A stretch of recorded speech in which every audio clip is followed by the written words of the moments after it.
principal at Vol Seminary, now Morling College, and he has taught me quite a few of the units that I've learned, including pastoral care, preaching unit, as well as apologetics. His classes are very sought after, and yeah, we're very happy to have him to bring us God's word today. Brian Harris. Thank you. Thank you, Reverend Ivan. And so yes, he did take some classes with me. Whenever he gets anything right, you just say, thanks, Brian. And gets anything wrong, and it's his own fault. He wasn't listening at that point. Hey, lovely to be with you today, and always enjoy being here. Been asked to speak on John chapter 6, and got to be honest, this is a bit of a preaching challenge, because John chapter 6, if you're preaching from it, you're probably going to preach in the feeding of the 5,000. And the preaching challenge is just like if you come to church on any regular basis, I bet you've heard this miracle preached on about, this is the 93rd sermon you've heard, probably. It's not as though, oh my goodness, I've never heard of that miracle before. No one ever told me about it. So as a preacher, the question is this: how can I make this interesting? How can I kind of come to you and kind of say, listen, this is an amazing miracle, and make you lean into what I'm saying? That's a hard ask. But let's have a go. So I'm going to look today then at the feeding of the how many? The feeding of the 5,000. Okay, first thing, no. Because if you look at this particular miracle, as it's recorded in Matthew chapter 14, verse 21 tells us that there were 5,000 men who were fed, and then there were all the women and the children. So it's kind of a significantly underestimated miracle, because we keep on talking about it as the feeding of the 5,000, but it was the feeding of the 5,000 men, and then you've got to throw into that all the women who were there and all the children who were there. And if you know the ancient world, children were just everywhere. So as a rule of thumb, if you're a geeky kind of a person and you want to the nerdy kinds of things, you can go to some country and speculate about how many people. And a fairly common thing is to say, well, because children were just everywhere in the ancient world, for every man on average, there would have been about 2.5 children present. There wouldn't have been halves running around, but on average, 2.5 children. So there would probably have also been about 12,500 children. And then the rough estimate is that women are always much busier than men. So probably only half the number of women were able to actually get to go to listen to Jesus. So probably 2,500 women there. So let's do the maths. 12,500 children plus 2,500 women equals 15,000 plus 5,000 men. The feeding of the 20,000. That's what people usually conclude when they work it out a little bit more carefully. So are you leaning in? You've heard the sermon 93 times before, but we have called it wrongly every time.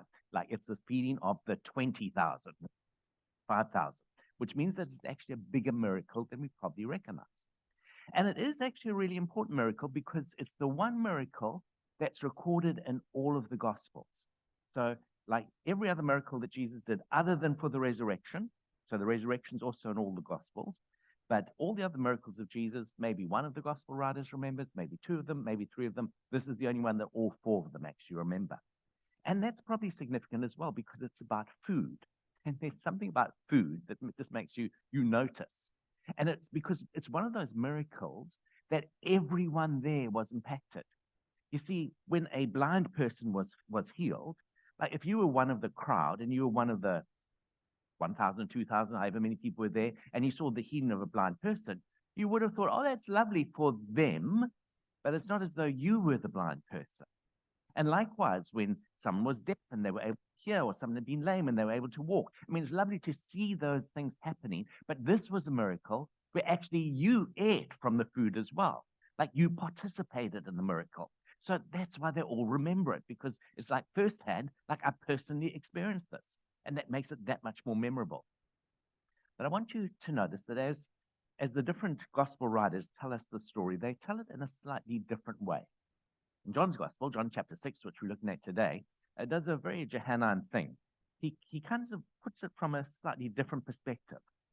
And he tells us that Jesus, as he sees this great crowd of people there, and let's be clear, so let's just listen to what it says. Sometime after this, Jesus crossed to the far shore of the Sea of Galilee, that's the Sea of Tiberias, and a great because they saw the signs he had been performed by healing the sick. So Jesus sees this great crowd of people, but if you in fact go to the other gospels, he's gone all this way because he wants to be on his own. And he wants to be on his own because Matthew chapter 14 tells us that he goes to this quiet place to pray and to be on his own because he's just got the news that his cousin, John the Baptist, has been beheaded. So for Jesus at a personal level, this miracle takes place at like this difficult time for him. His cousin's just been beheaded. He's also in public ministry, and it just like kind of like writes large for him that he's in a dangerous, precarious place, and his own life is going to end in a way that's not going to be happy. And Jesus goes away to pray and just to reflect upon that. And is he able to do that? No, because immediately he gets there, there's this great crowd of people who's coming. And you can imagine Jesus almost like this inward sigh. Oh, no. Can I never get a moment's peace? Never, ever. And the answer is no, he doesn't. But then we're told that Jesus looked up, saw a great crowd coming towards them. He said to Philip, where shall we buy bread for these people to eat? And then notice John's little aside. He asked this only to test him, for he already had in mind what he was going to do. So it's one of the questions of Jesus. Like, how are we going to feed all these people? Where are we going to find a place where we can buy, enough food for them? And then John says, and he was testing them.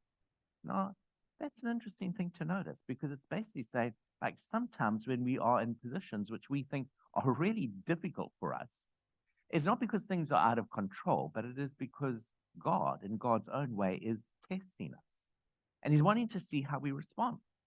And I don't know if you maybe today, you might be facing a problem or a situation which you think, gosh, that's really difficult. I don't know what I'm going to do about this. And it feels overwhelming because, I mean, there's an awful lot of people there. And like, how are we going to feed them? I have no idea. It's not possible. I mean, we can't actually do this. And like everything inside you is saying, I'm overwhelmed by what I'm facing. I want you to just step back for a moment and to ask yourself this question. So, do you think Jesus was overwhelmed when he saw the crowd?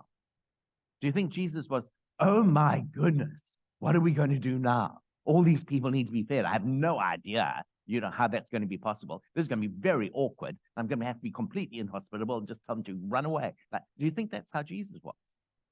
Jesus, I know what I'm going to do here. I know what I'm going to do. But what I'm doing is I'm asking you what we should do. I'm asking how you see the situation. So what do you think we should do? Where do you think we should find? And he's testing their faith. And I wonder if sometimes in situations where we feel like it's out of control, God isn't actually testing us and saying, pause for a moment, breathe. Who are you going to trust? Do you think that I've got this, or do you think that I don't? And so there could be, even in a difficult situation that you're facing right now, it could be that God is testing. Notice also what Jesus is also at another level. He's probably wanting to see, like, how are you going to respond to this? So where are we going to get bread to feed all these people? Like, I mean, if I was one of the disciples, I think I would have been inclined to answer like this, and maybe you would respond like this as well. Well, I don't actually see why it's our problem. I mean, they choose to come here. Number one, they were uninvited. Like, we tried to get here, like, to have some peace. It's not as though, like, we sent out this invitation, please come, all meals provided. Like, they just came. They're hounding us. Like, we actually wanted to be on our own here. So I don't see why this is my responsibility. And if they are so reckless as to come without having bought their own food, well, so be it upon them. That's their own jolly problem. Thank you very much. So, like, I don't know, it's one I'd probably give. Like, I'd be tempted to think in that way. But Jesus is testing them. And he's wanting to say, hey, do you step in as the person of faith who has responsibility for what is here? And these people, I mean, maybe it's a bit reckless what they've done. Maybe they didn't think ahead well enough, but they've come here and they're now your responsibility. So what are you going to do? And are you just going to say, nothing to do with me, thank you very much? Or are you going to say, actually, because I'm God's person, I will do what I can. Yeah. And that's part of the test as well, isn't it? And it's interesting as you look that we find their responses. And the first response is given by Philip, and he just gives a very pragmatic, It would take almost half a year's salary to feed all these people here. Like, then that's probably valid. It probably would take about that. Like, if you work it out at $5 a person or something like that, it's probably about the right figure that he's given it. But it just costs too much. We can't do it. It's not reasonable, Jesus. And there's another response. It's the response given by Andrew. And I wonder if it's the response that you sometimes give as well, because let's listen to it. Where shall we buy bread for these people to eat? He asked us only to test them, for he already had in mind what he was going to do. Philip answered him, it would take almost a year's wage to buy enough bread for each one to have a bite. Another of his disciples, Andrew, Simon Peter's brother, spoke up. Here is a boy with 5 small barley loaves and 2 small fish, but how far will they go among so many? Like to see what he does? Like, here's a potential answer. Oh, but it's nothing. It wouldn't work. He's dismissive of what he's actually saying. And do you notice he's actually struck upon the right pathway? Like, this is how Jesus is going to do the miracle. But Andrew can't even believe it himself. He's like, I mean, this could be an answer, but no, it couldn't be actually. And I wonder if you sometimes second guess yourself in your faithfulness in following Jesus. Kind of think, I should do that, and then, oh, no, it would never actually work. Well, whatever. Jesus sees this little bit of faith that Andrew's exercising there, and he says, tell the crowd to sit down. And he takes these 5 loaves and 2 fishes. Now, let's pause for a moment here, because Jesus' response is to take what gets offered and to give thanks for it. We're told that they sit down, Jesus takes what's given, gives thanks for it, and then distributes it out. Like, it would have been easy for Jesus not to give thanks for it. He could have said, what? I mean, are you kidding? Like, there are 20,000 people here, and our haul is 5 little loaves and 2 little fish. Thank you very much. Like, that's pathetic. I mean, it's absolutely pathetic. Like, you just also recognize, does no one have at least kind of a Snickers bar, something on them? Like no one carry any food in them. If so, why are you hoarding it so badly? Like why is there so little among so many? And Jesus could easily have complained, but he doesn't, does he? He says, okay, well, great. We have this. And so he gives thanks for it. And it's given by who? It's given by a young boy. Now, let's remember, we say it was the feeding of the 5,000. So it's the feeding of the 5,000 men when you go to Matthew's gospel. It's very clear. And in fact, John 6 says it as well. There were 5,000 men who were fed. And so the boy, the person to whom the miracle comes, isn't even considered important enough to be calculated within the numbers that are there. Like, did you notice that? There are 5,000 people, but the person that the miracle comes from isn't actually considered part of the 5,000. He's just the boy. He's there. Like, and the woman there, they're not considered part of it either. Like, they're not part of the solution. So the men have got to be the solution, but the solution comes through a child. And Jesus doesn't say, well, it's pathetic that all the rest of you have done so poorly. He just takes what's given and he gives thanks and he says, this is enough. And why? Because little is much when God is in it. Little is much when God is in it. And he knows that actually it's not about how much we offer, it's the willingness and openness of our heart, and it's the way in which we offer it. Sometimes we hold back from giving what we could to God. Because like Andrew, we say, well, this is what we've got here, but like, how much is that? Like, it's not actually worth anything. And it could be that you have gifts or talents that you think, but everyone else is so much more. Everyone else is so much more able than you are. So much, I wonder if you ever do that. And the principle of this parable, or it's a miracle that's also a parable, isn't it? Because it teaches us things. The principle of this miracle is that little is much when God is in it. And we need to be willing to take the risk between what we have and putting it into the hands of Jesus and saying, in your hands, what becomes of this? And we need to do that, even though there is a voice inside of us that's going to be saying, and it's going to be saying very dismissively, but what's that amongst so many? how does this actually count? How does this actually stack up? Like me, our own voice of self-condemnation may say that, but in the hands of Jesus, little becomes much. We might feel almost unworthy to serve. We might think that God doesn't want our contribution. I can remember when I was pastor of a church back in New Zealand, just over 20 years ago now. And there was a woman in the congregation, and she had had a bit of a checkered past. She had been in prison for a number of years. And when she was in prison, she had come to faith. And been a transforming journey for her. But she was very conscious of her past. And she used to come to the church and she'd attend it, and that was great. But she didn't do anything. She didn't participate in anything. And then one day she came and she said, and she was so hesitant. I was so hesitant. She said, I heard them saying today that they're looking for some people to help with the tea roster. Do you think that I could help with that? Would it be okay for me to be part of this tea roster? And I said, of course you can. And it was like, she was overwhelmed because she was like, would they trust me? I mean, I'm an ex-prisoner, thank you very much. And like I thought, what's the risk? Are you going to pinch all our tea bags? Like, I mean, not actually that concerned. Like, but within her, there was obviously this sense of deep unworthiness. Like, am I good enough to make tea for people because of my past? And like in this, like, here's a young boy. Like, he doesn't even feature in the 5,000 people who are there. He's not one of the men, thank you very much. And he's the one through whom the miracle comes. And let me say it to you again. Like, do you sometimes dismiss yourself? Do you sometimes think what I offer would not be good enough? It's not of consequence. Like, this miracle says actually little people sometimes make a huge difference. And sometimes it's through the overlooked people that God works the most. I wonder how you would have felt if you were one of those disciples. So here the disciples are. They told, right, praying, we've got these 5 loaves, 2 fishes, say the prayer, now hand them out to the people.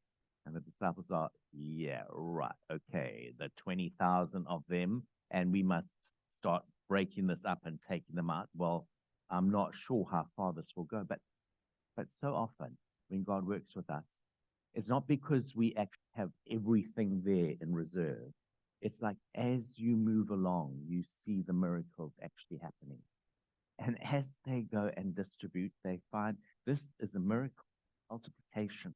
Because they give, and as they give, like a multiplication that multiplies. And sometimes you've got to just get into action to see how God provides. My mom-in-law died a few years ago. She was 100 years old when she died. And she, her and her husband had been pastors for many, many years. And she had one story that she told over and over and over again.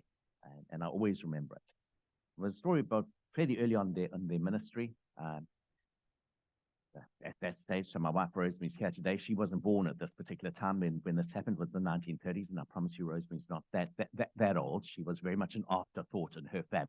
But her 2 brothers had been born, and it was just after the Great Depression. Times were still very, very subdued. And though Rosemary's dad was pastoring a church, they had no manse, and so they literally just stayed in the church building. They had to do that, and then they had to clear out everything for Sunday services, and it was a very, very tough period for them. But one day, it was the evening, and they had no food at all. Nothing, had nothing in the house. And Rosemary's mom said to Rosemary's dad, well, what must I do? We've got nothing to eat. And he said, just and something will happen. Seriously, like, no, I don't see how that's possible. We must organize something. We've got to go and do something. He said, no, something will happen. So she lays the table, and they sit down for the meal, and there's nothing there. And she's feeling desperate because, like, this is a very tough time. It's the end of the Great Depression. They have no money. They have no food in the house. And they're 2 young children, and she just does not know what to do. And they pray a prayer of thanksgiving for the meal they're about to have.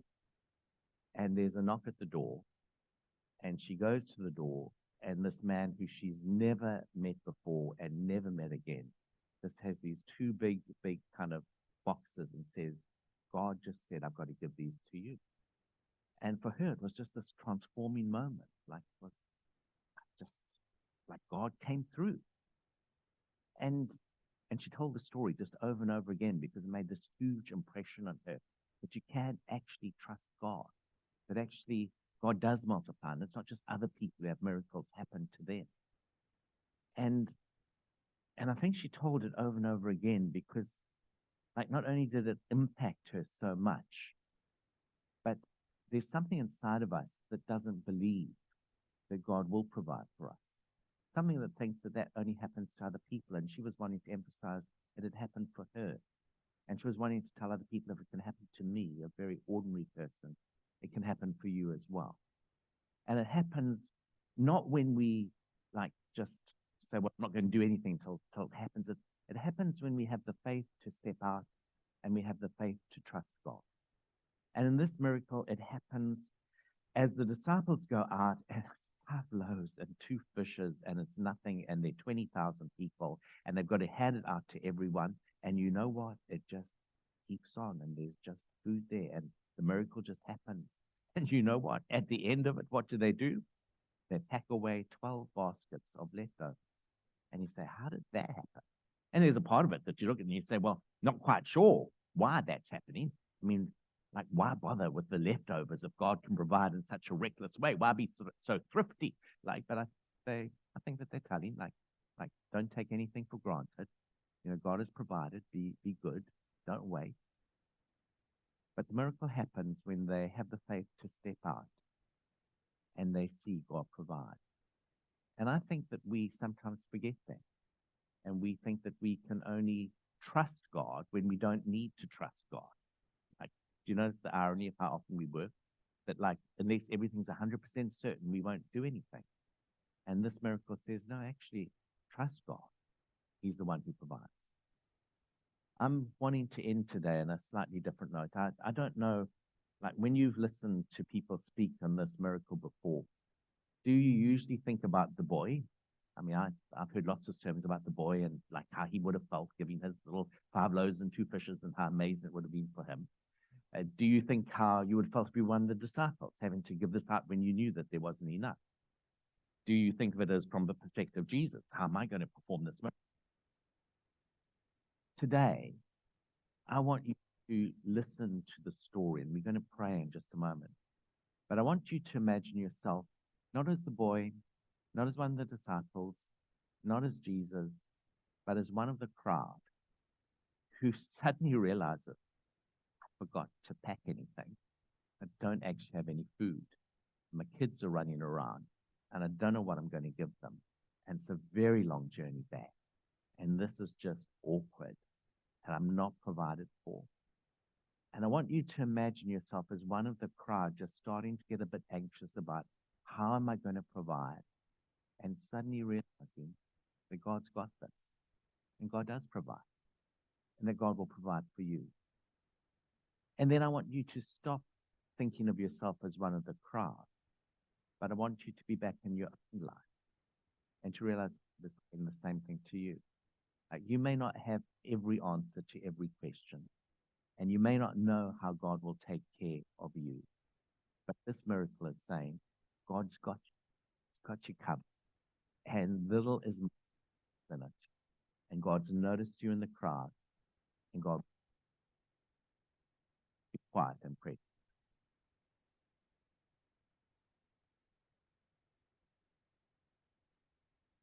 And as we quiet, just imagine yourself, there you are. You're one of the crowd, and you're just getting anxious. Like, I'm hungry. Kids are hungry. And it's a long, long, long way back home. And what am I going to do? And they've asked for food, and it's only this pathetic little 5 loaves and 2 fish. What am I going to do?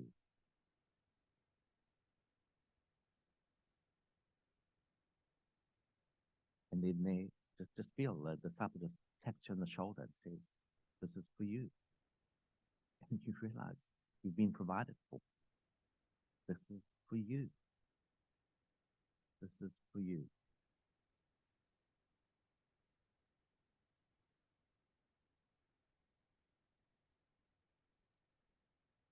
then I'll be back and be you.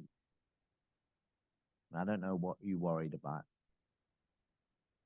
I don't know whether you're wondering how God will provide for you. But this miracle is saying it's not too much for God. And here I'm saying to you, I've got this. I will provide. Trust me. Thank you, Lord Jesus. That little is much when you are in it. Help us to always trust you. Amen.